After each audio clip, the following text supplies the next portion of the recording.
We talk about the running backs a lot. Do we still feel ambivalent? Do you know what the word ambivalent means? Yeah. Hesitant. I know these words. So Dana Holgerson had done a little thing with Mitch Sherman. I think it was an article. On the running backs, I would say he was a little bit more blunt, a little bit more, we have to wait and see with his attitude. There's a big question mark after Emmett Johnson. And he said as much. He said, we feel good about the people that we have, but they have to go out and do it. Mitch had asked him about running backs, and he gave him the gotta see it answer. Emmett Johnson. I think we're... Are you riding high on Emmett Johnson? Am I riding high? Do you have faith in Emmett Johnson? I think I have more faith than I don't, you know? So that's a yes. Yeah. I mean, if you're going to hold a gun to my head, I'm going to say, sure. I'm not saying Emmett's going to have a 1,000-yard season. I don't think, no. But I would tell you right now, I have faith in Emmett Johnson. But that's not the key. The key isn't Emmett. Right. It's everybody else. It's everybody else in that room. Emmett isn't the question here necessarily. It's the O-line. You think it's the O-line? Hey, Yeah. you seem to be worried about somebody other than Emmett. Because backup running backs are not like backup quarterbacks. No, they play a lot. Your backup is playing in the same possession, in the same drive as your starting running back. Sometimes at the same time. Same damn time. So it's not like you're waiting for your RB1 to get injured or something freaky to happen for your RB2 to play. Like, Quentin, you're going. Let's go. So you think... Do you trust in Quentin? You think Quentin Ives is the guy? Like, he's the determining factor of how this running back room performs? I feel like I feel like we've said this enough. Wild. I think you're being too dramatic. You're being hyperbolic. You know what I said, though?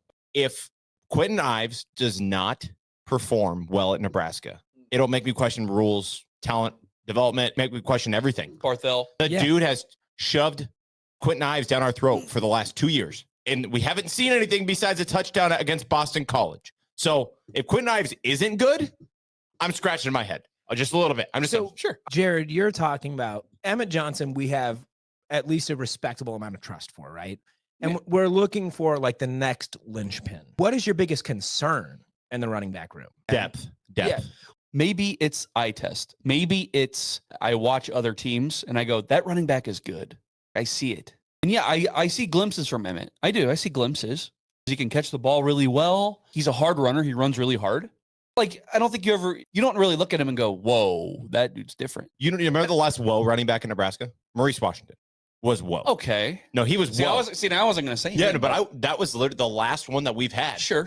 That was like the first time since probably Amir that I saw a guy and I was like, that guy's really different. Well, in a different way, though, right? Like, he was special. He had talent beyond belief. Well, and they were different style backs. I feel like. Different styles. Yeah. Like, once you get Maurice in space, it's like, whoa. I mean, if he would have worked out, that would have been crazy. If he had between the ears was good, it would have been really good for Nebraska. You're most confident in Emmett Johnson, but your biggest concern might also be Emmett Johnson. Am I reading that correctly? Well, and this isn't fair. This isn't fair to him because it's not like he's going to win the Doak Walker Award. He's not going to be a first-round pick.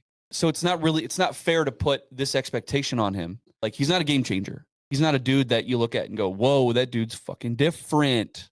You're not saying he's not going to be a good or great service or running back for Nebraska. You're just saying he's not special. He's not elite. But that's not fair to him because how many elite special running backs exist? There's not a lot. So yeah, I'm admitting right now that I'm not really being fair with that. So I'm not expecting special Heisman shit here. Am I off the wall to say that I think game changer is unique to every program? Yes, definitely. For the Huskers, Emmett Johnson can be a game changer. He 1,000% could be a game changer for Nebraska. Sure. Mike, you just said the term elite.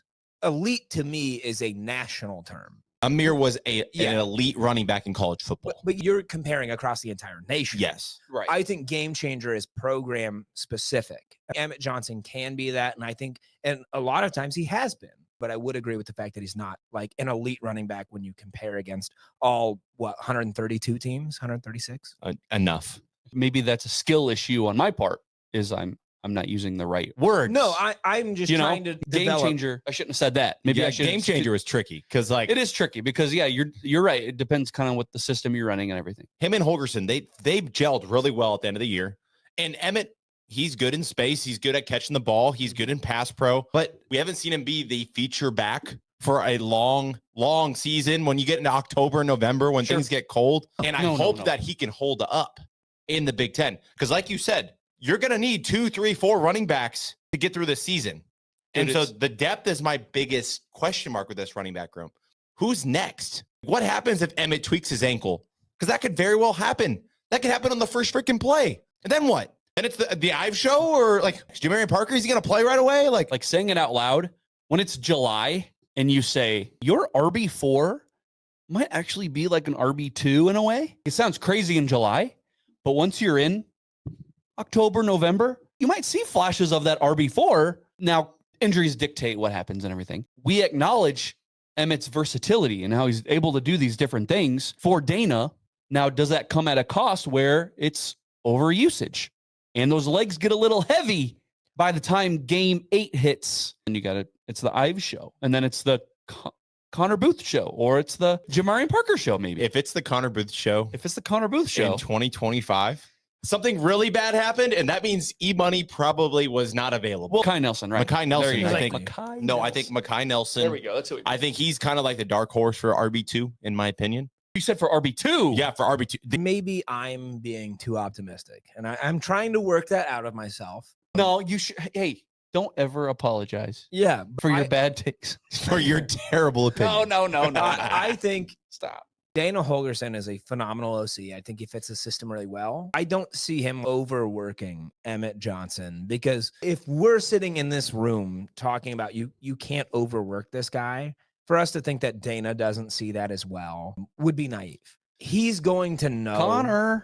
Connor, what if it's out of necessity though? If it's out of necessity, what other option do I have?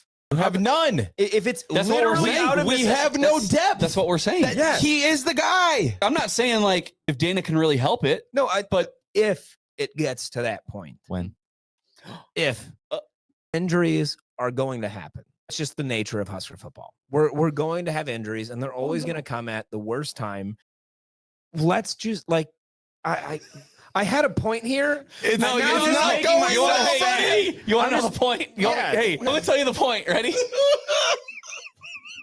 What? Tell me what my point was. I was trying to be positive about like we're gonna have injuries, and then as I started talking, I was like, "Shit, dude, it's probably gonna be." I'm laughing. He's talking himself further and further down. You ready? No, I don't. And I'm laughing now because I'm gonna hate this later. So I'm laughing now to get it out of my system. Okay. Laugh in June. Laugh in June. Laugh in June, cry in September. Big facts. Picture this. It's November 2025. Nebraska football. It's the Iowa game, isn't it? Yes. Oh, God damn it. I knew it immediately. 5-6. Hawkeyes come to town. Jalyn Gramstad. No, God damn it. Don't you say those words. I have nothing against Gramstad, but don't you say those words to me right now. The game is tied 13-13. Oh, with God. 2 minutes left in the fourth quarter. Jalyn Gramstad hands off to Conor Booth. Fumble!